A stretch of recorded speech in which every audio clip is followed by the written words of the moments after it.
So if Jesus was limited and God by definition is unlimited, then at least at that moment he couldn't be God, because God can't not know, right? Because by the essence of God is that he's all-knowing. So do you believe that all three are equal? So what we believe in the Eastern Orthodox Church, I'll try to represent it to the best of my ability, because it gets very... You're not like on stage or anything. Okay, it gets very complex. All right. So I'll do my best. If I can't answer, I'll tell you I cannot answer. No problem. So we have this thing called the essence energies distinction. It was primarily taught or sort of quote unquote defined, like given a name by St. Gregory of Palamas, which is in the 1200s. All right. So this is a belief that we believe that the church has always held, but simply declared or like given a label. Okay. Right? Essentially that they are one in essence, but their energy is, so the way that they operate in the temporal world, the Father, Son, Holy Spirit is different. So they have these characteristics, these hypostatic properties to them. All right. So you go ahead. You're very academic. I like it, right? Yeah. I just want you to simplify. Yeah. Let me Let me try to simplify it. Are they equal? Yes or no? We believe they are equal. Okay. So I have a question. I've got a Bible. Okay. Yeah. So this is in John 14, 28. You have heard me say to you, and it's red line, so according to I understand. words of Jesus, right? Say to you, I'm going and coming back to you. If you loved me, you would rejoice, because I said I'm going to the Father, for the Father is greater than I. So if they're equal, why would Jesus say the Father is greater than I?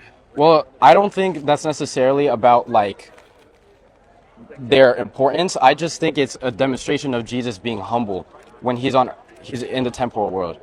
No, but I mean, let's say they were equal, and Jesus said the Father is greater, then that would be a lie, and I don't believe Jesus would lie. And if Jesus is saying the Father is greater than I, then they can't be equal. Know what I'm saying? If you love me, you would just could have said, I'm going to the Father. I'll come back to you on that one. All right. But in my personal view, I think that's just necessarily I think that's a demonstration of Jesus displaying humility, especially because he's on earth and he's human. But I mean, then that would be dishonesty, right? Meaning, like let's say, I mean, I'm not going to ask your age, but I'm sure you're younger than me. But let's say, for example, we and you are the same age, like born the same day, same time, for example, right? Yeah. And we would be like exactly the same age, right?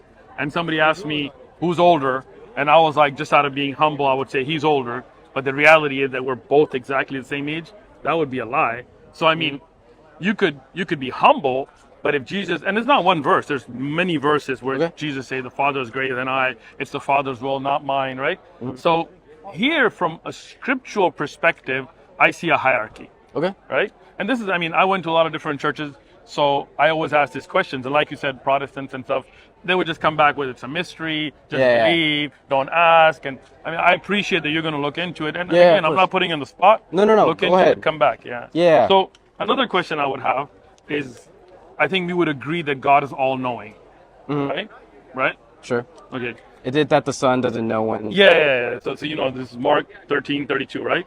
But of that day and hour, no one knows, not even the angels in heaven, nor the Son, but only the Father. And it's very clear, nor the Son. Like, it didn't just say, you know, it's not to declare, or it says no one knows, and it puts the angels and the Son in the same category. I mean, not even the angels in heaven, nor the Son, but only the Father. Okay. So the Father knows, and the Son doesn't know. How can they be equal, and how can Jesus be God? Yeah, this is just my idea. I need to read the whole thing because I don't have the full chapter memorized. But again, I think that's just another display of like the limits of Jesus becoming a human. Okay, so that's a great point. So if Jesus was limited and God by definition is unlimited, then at least at that moment he couldn't be God, because God can't not know, right? Because by the essence of God is that he's all-knowing, right? Okay. Would you agree? That the essence of God is all-knowing? Yeah, that God knows everything. That's like humans are limited, right? But God is all-knowing, all-powerful, all-capable. Well, so if Jesus became limited, then he couldn't be God, because now he's limited. By definition, that can't be God. Well, what we believe is that Jesus temporarily left his throne in heaven Okay. and became man. Okay, so he wasn't God. No. So he was God. He's born through a virgin birth. Right. So he clearly has a divine. You guys believe that, right? We believe that he was born to a Virgin Mary as a miracle, but we don't believe he was ever God. We believe he was a prophet of God, right? Like, right. Would you believe he's a prophet of God? I believe he is a prophet and more.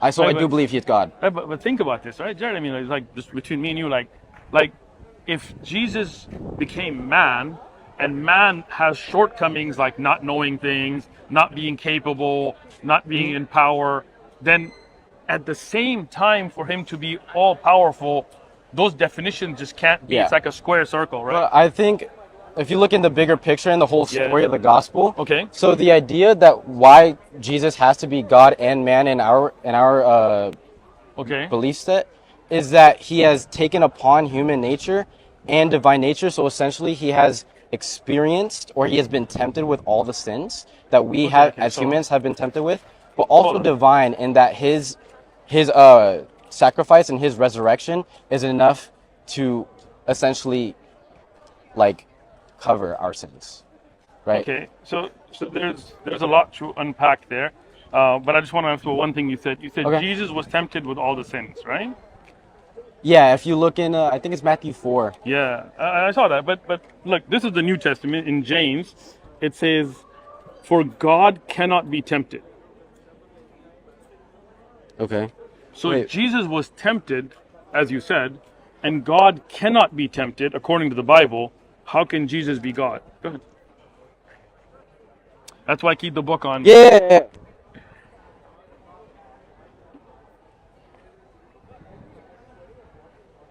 I think so. Can I read the whole verse? Go for it, bro. So this is James 1, starting from verse 12. Blessed is the man who endures temptation, for when he has been approved, he will receive the crown of life which the Lord has promised to those who love him. Let no one say when he is tempted, I am tempted by God, for God cannot be tempted by evil, nor does he himself tempt anyone. Okay. So this is very explicitly clear. God cannot be tempted. And as you mentioned, Jesus was tempted, and that's true. Scripturally, you're correct. So then Jesus can't be God, especially not at that time then, because he was tempted. And the Bible tells us God cannot be tempted. I think this is talking about like he won't tempt others. Like see, let's read it together. So let no one say that I'm tempted by God, for God cannot be tempted by evil, nor does he himself tempt anyone. So it's not that he doesn't, that's part of it. It says, nor does he tempt anyone with evil, but God cannot be tempted. That is very explicitly clear in the Bible. I'll go in the Greek and I'll see. Cool. I have a Greek Bible too. Yeah, we can look at it. So I'll mark it down. I'll look into it. I appreciate you. But can I also ask you some questions? Yeah, go for it. Go for it, please. Do you want to keep this? I could hold it. Sure. Or I could put it down. Yeah, we'll put it down. Go ahead. Ask away.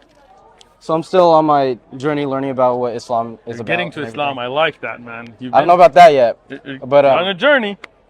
I just want to be more like religiously tolerant. But I do have a question, just about some text. I cannot pull the scriptures. Ask away. Right.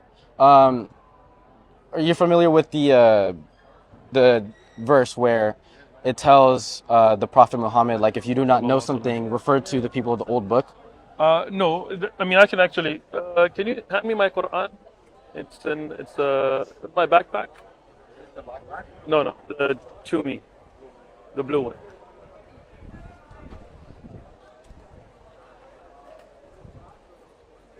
My blue Quran in there? No, it's alright. So, يَسْأَلُ أَهْلُ الذِّكْرِ. This is the verse you're referring to, right? Sure. Meaning that if you, and this is the general, this is not just for the Prophet Muhammad, peace be upon him. Okay. This is generally for people, that if you don't know, يَسْأَلُ أَهْلُ الذِّكْرِ. Ask the people of knowledge, the people that know. Like, it's not saying ask rabbis and priests, right? But there are other verses that also mention that when you reveal something to you, go and ask the rabbis and priests. Not that you need to confirm with them, but rather because they knew the same stories, the same literature that was sent in the earlier scriptures, right?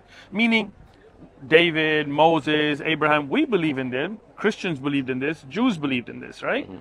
The pagans had some distorted beliefs, right? They did believe in Abraham, right? But they didn't believe in like a lot of these stories that are in the Bible, that are also in the Quran, historic reports. So when the Prophet Muhammad sallallahu alaihi wasallam would tell them about this, they would be like, "What is this? Like, this is some new stuff, right?" And then Allah subhanahu wa ta'ala told them, like, if you don't know, then go and ask other people of scriptures because they know about those as well.